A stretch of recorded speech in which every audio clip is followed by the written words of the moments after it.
मित्रों नमस्कार, मैं हूं राकेश कुमार। आप देख रहे हैं मत अभिमत। मित्रों, हमारे यहाँ एक लोकोक्ति है। सारे लोग कहते हैं कि खिसियाई बिल्ली खंभा नोचे। तो क्या वही सब कुछ चल रहा है? जी हाँ, मैं बात कर रहा हूँ डॉक्टर अशोक चौधरी प्रकरण का, जहाँ प्रशांत किशोर ने उन पर 2 वर्ष में 200 करोड़ से ज़्यादा के संपत्ति अर्जित करने की बात कही है, आरोप लगाया है। बहुत गहरा आरोप, और आरोप ऐसा कि पूरा जदयू या यूं कहे कि एनडीए हिल गया है। और इस आरोप को लेकर एनडीए के भीतर के लोग, जदयू के भीतर के लोग भी अब कहने लगे हैं कि उनको सामने आकर इसका जवाब देना चाहिए। जवाब मिला, क्या मिला सो समझिए। आज एक नोटिस प्रशांत किशोर के यहाँ पहुंचा मानहानि का, जिसमें 100 करोड़ के मानहानि का दावा किया गया है डॉक्टर अशोक चौधरी द्वारा।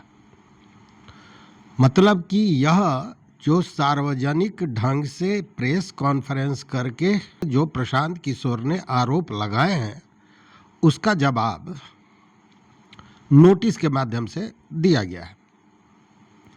तो क्या नोटिस दे देने से जो आरोप लगाए गए हैं वो साफ हो जाता है? क्या उस आरोप की सत्यता इससे सिद्ध हो जाती है, या वो आरोप गलत है इससे सिद्ध हो जाता है? बड़ा प्रश्न है। चूँकि इसीलिए हमने उस लोकोक्ति की कहानी बताई। अब इसका जवाब भी आ गया है, मतलब जनसुराज के तरफ से इसका जवाब भी आ गया है। लेकिन पहले आपको बता दें कि जब ये इतना बड़ा आरोप मुख्यमंत्री नीतीश कुमार के सबसे नज़दीकी पर लगा है, जो नज़दीकी मंत्री हैं, जो अपने को मानस पुत्र बताते हैं, उन पर लगा है, उसके बाद जदयू में भूचाल आ गया है। कल भी मैंने बताया था कि जो सूचनाएं मिल रही हैं अंदर खाने से, कि जो जदयू के वरिष्ठ नेतागण हैं, उन्होंने एक वर्चुअल मीटिंग की और उसमें यह फाइनल किया कि इसका जवाब केवल और केवल अशोक चौधरी को ही देना होगा। और इसका स्पष्ट आप रूप देख सकते हैं कि जो राष्ट्रीय प्रवक्ता हैं, जदयू के प्रधान मुख्य प्रवक्ता हैं नीरज कुमार, उन्होंने भी कहा कि यह उनको जवाब देना चाहिए। और अगर वो मानस पुत्र हैं और मानस पिता पर इस तरह का उनके प्रतिष्ठा का हनन हो रहा है, तो उनको सामने आना चाहिए, जवाब देना चाहिए। हमारे दल के मंत्री पर आरोप लगे और वह व्यक्ति खुद को कहे कि हमारे नीतीश कुमार जी मानस पिता है। कैसा मानस पुत्र है जिसके पिता के राजनीतिक साख पर कोई हमला कर रहा हो और उसका जवाब नहीं दिया जा रहा है? ये राजनीतिक अपराध है, नैतिक अपराध है, सामाजिक अपराध है। इसलिए आर्थिक अपराध के जो मामले हैं उस पर मीडिया के सामने आके पूरा मंतव्य दीजिए। चूंकि नेता की साख, नीतीश कुमार की साख पर किसी को बट्टा लगाने का कलेजा नहीं है। अगर ये आरोप लगे हैं तो सफाई तो देना पड़ेगा। लेकिन जवाब के रूप में क्या आया? तो एक नोटिस 100 करोड़ का।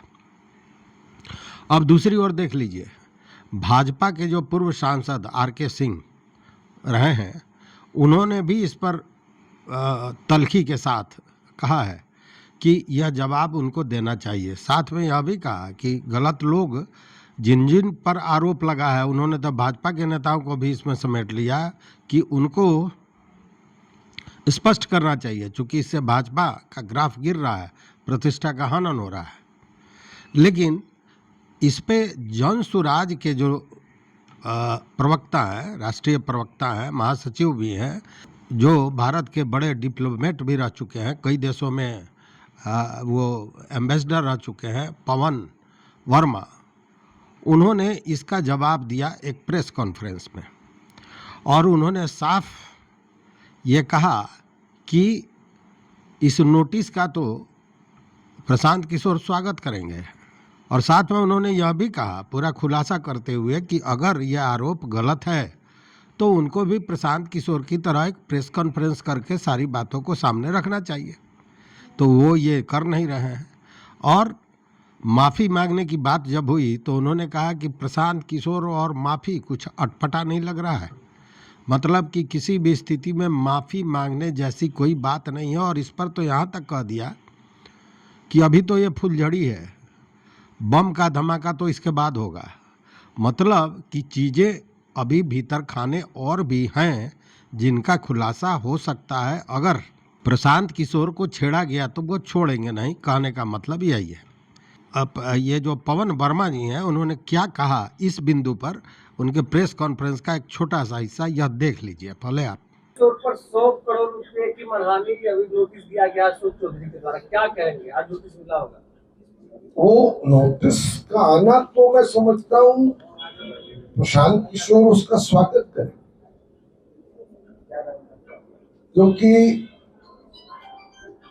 अशोक चौधरी के लिए तो सामने विकल्प ही नहीं था कोई और। अगर चुप्पी साधे रहते तो साफ जाहिर होता कि जो आरोप लगे वो सत्य है।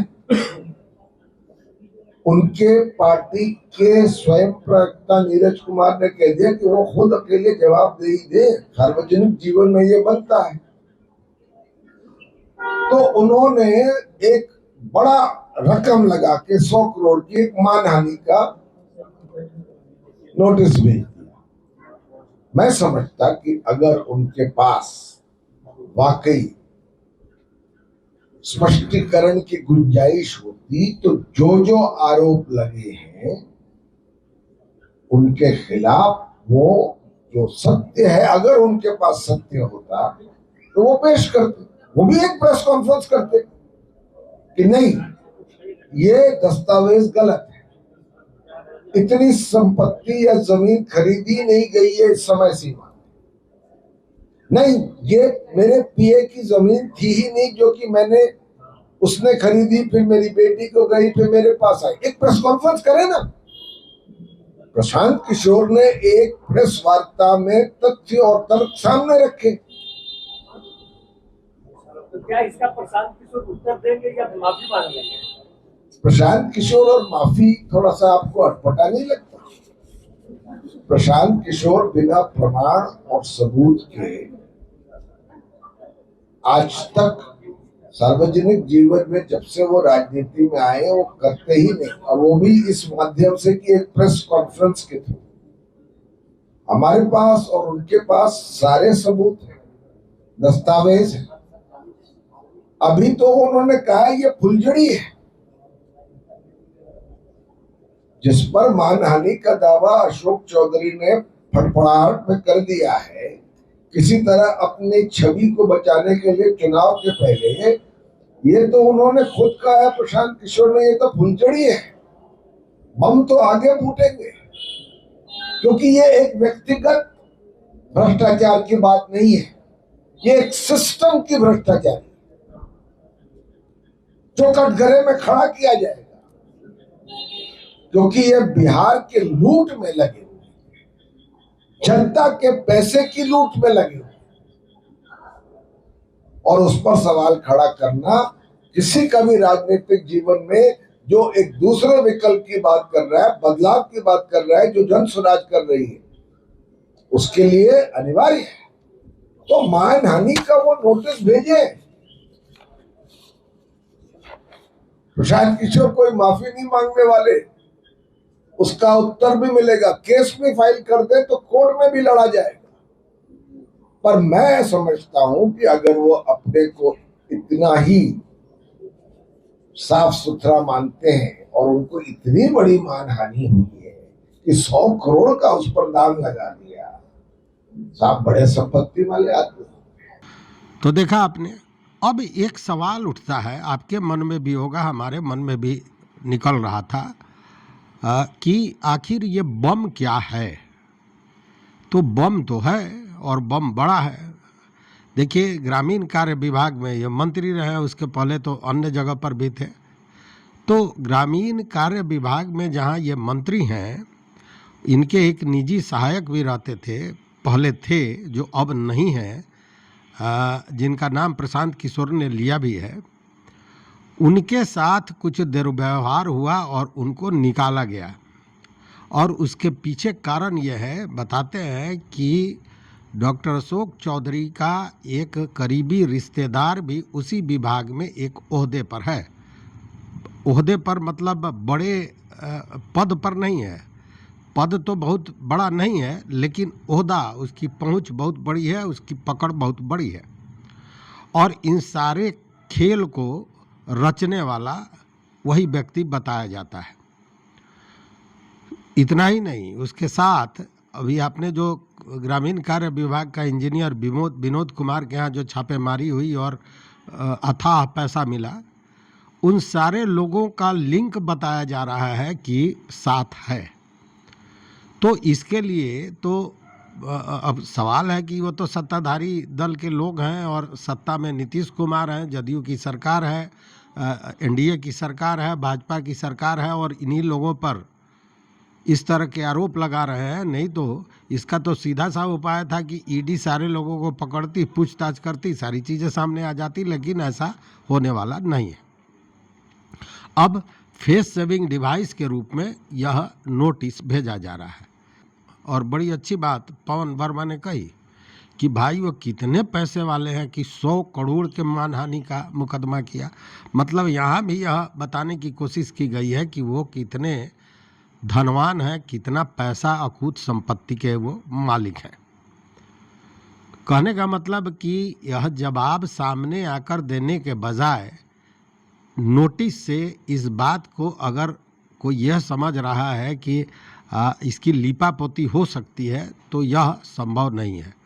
क्योंकि अभी बिहार के हर गली मोहल्ले में, हर चौक चौराहे पर जो भी राजनीति की थोड़ी भी जानकारी रखता है या राजनीति में उसकी रुचि है, तो यही चर्चा चल रही है कि इन जो ईमानदार कहे जाते हैं नीतीश कुमार, उनके साथ रहने वाले लोग कितने भ्रष्टाचारी हैं।